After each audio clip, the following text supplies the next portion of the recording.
तो मैं नाराज था, ये बात बिल्कुल सच है। मैं नाराज था आप लोगों से, ये बात बिल्कुल सच है। और मैं ये सोच रहा था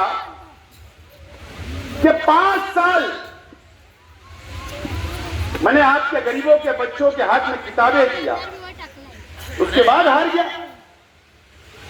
मैंने आपके बच्चों के हाथों में कंप्यूटर दिया, उसके बाद मैं हार गया। मैंने ये शहर के अंदर एक उर्दू घर दिया, फिर मैं हार गया। शहर के बुनकरों के लिए लड़ा, उसके बाद मैं हार गया। शहर के लिए असेंबली के अंदर आवाज उठाया, महाराष्ट्र के मुसलमानों के लिए आवाज उठाया, उसके बाद मैं इलेक्शन हार गया। इसके लिए मैं नाराज था। चंद दिनों हुए हमारे शहर की असेंबली की यादी डिक्लेयर हुई। यादी डिक्लेयर हुई और फिर मुझे अफसोस हुआ और मैं फिक्रमंद हुआ कि 3 लाख पार्लियामेंट में कितनी वोट थी? 3,03,000। अभी कितनी वोट है? 3,39,000। जब फिगर मेरे सामने आया कि 3,39,000 वोट हो गई, मुझे फिक्र हुई। ये बात अलग है कि सब सियासी पार्टियों ने वोट बढ़ाई, लेकिन आज भी मुझे शक है कि फिर एक मर्तबा फ्रॉड, धोखाधड़ी की गई है उस यादी के अंदर। ये मेरा सीधा सीधा इल्जाम आज भी है।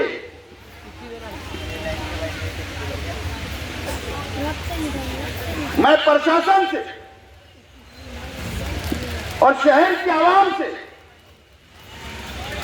यह अपील करता हूं कि 3,39,000 वोट की तहकीक होना चाहिए।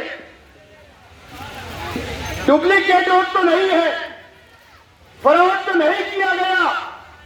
एक शख्स की 2 वोट, 2 जगह वोट, 3 जगह वोट तो नहीं है। इसकी तहकीक होना चाहिए। इसके लिए मैं बोल रहा हूं कि मैं भी तहकीक कर रहा हूं, और तहकीक करने के बाद एक हमारी बहन की 5 वोट, एक हमारी बहन की 4 वोट और एक हमारी बहन की 3-3 वोट दोबारा आज की अंतिम यादी के अंदर आई, फाइनल यादी के अंदर आई, जिसके ऊपर असेंबली का चुनाव होने वाला है। 3-3 वोट, 4-4 वोट, 5-5 वोट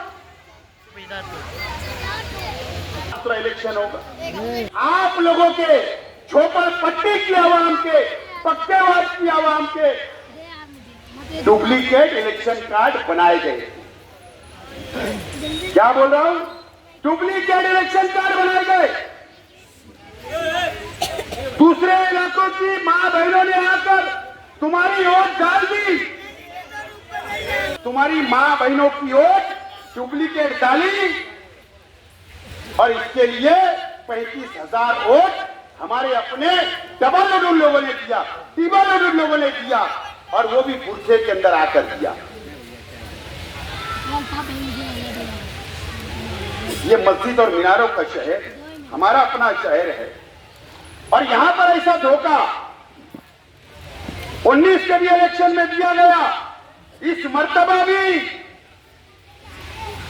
मैं जिम्मेदारी से बोल रहा हूं, पुलिस डिपार्टमेंट और प्रशासन, प्रांत ऑफिसर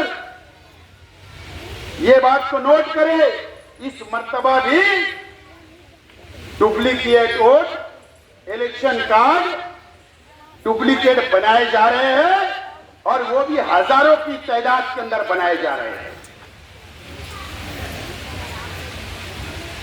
यह आपको बेदार रहने की जरूरत है। आपको समझना है कि ये शहर के अंदर इलेक्शन जीतने के लिए ऐसे मक्कार लोग, ऐसे धोखेबाज लोग जो मालेगांव के मुसलमानों पर, उन पर भरोसा नहीं है, आप पर उनको यकीन नहीं है, सच्चाई से इलेक्शन लड़ना नहीं चाहते, धोखे के साथ इलेक्शन लड़ना चाहते और वो कोई नहीं कर रहा। आज के शहर के एमएलए मुफ्ती मोहम्मद इस्माइल कासमी साहब, आपकी क़यादत में ये फ्रॉड 19 में भी हुआ और आपकी निगरानी में इस मर्तबा भी आप ऐसा करने जा रहे हो। ये बहुत अफसोस की बात है। हम जमहूरी तौर पर इलेक्शन लड़ना चाहते, ईमानदारी से इलेक्शन लड़ना चाहते। अगर आप ईमानदार हो, अगर आप शहर के मुफ्ती हो, अगर आप आलिम दीन हो, हम आपका एहतराम करते। लेकिन आप ईमानदार इलेक्शन लड़ो, ईमानदारी से इलेक्शन लड़ो। ये अपील करता हूं। मैं तुम्हारे से सामने इलेक्शन लड़ने डर नहीं रहा हूं। तुम्हारे सामने इलेक्शन मैंने 14 में भी लड़ा, 19 में भी लड़ा और इंशाअल्लाह जिंदगी रही तो 24 में भी आपके सामने मैं उम्मीदवारी करने के लिए बिल्कुल तैयार हूं। और ये शहर की आवाम के भरोसे, आपके भरोसे, ये शहर के नौजवानों के भरोसे, ये शहर के बुजुर्गों के भरोसे, ये शहर की मां बहनों के भरोसे और इस शहर के ईमान वालों के भरोसे, इस शहर के मुसलमानों के भरोसे मैं इलेक्शन लड़ने के लिए तैयार हूं आपके सामने। ईमानदारी से इलेक्शन लड़ो, बेईमानी से नहीं। आप बेईमानी कर रहे हो, आप बेईमानी कर रहे हो। एक आलिम को यह शोभा नहीं देता। मुफ्ती इस्माइल साहब, हमारी बारीकी से नजर आप पर और आपके हवारी मवारी के ऊपर है। कल रेड होगी, तुम्हारे लोग पकड़े जाएंगे तो बोलना मत, बोलना मत। हम वो सब काम करवाएंगे, पुलिस के जरिए रेड करवाएंगे, इलेक्शन ऑफिसर के जरिए रेड करवाएंगे, पंचनामा करवाएंगे और मेरे पास सबूत हाथ लग चुके हैं। और वो भी शहर का एक टीचर, उसको भी शर्म नहीं आती। आपको जाकर लड़ना है, वहीं धरने पे बैठना है और आपको पाकी रोड वहां पर गिरवाना है। इस तरीके का फ्रॉड इस शहर के अंदर चल रहा है। मैं आप लोगों से एक अपील और करना चाहता हूं कि आपसे एक खिलाफत खत्म कर दो। अगर मुझसे कोई गलती हुई तो मैं माफी मांगता हूं आपसे, मैं माफी मांगता हूं। जाने अनजाने में मुझसे, मेरे परिवार से कोई गलती होगी तो माफी मांगता हूं। आपकी नाराजगी है तो इलेक्शन की पेटी बंद होने के बाद आकर मुझसे कहना, मैं आपकी नाराजगी दूर करने के लिए तैयार हूं। लेकिन आज अल्लाह के वास्ते आपको अपनी नाराजगी दूर करना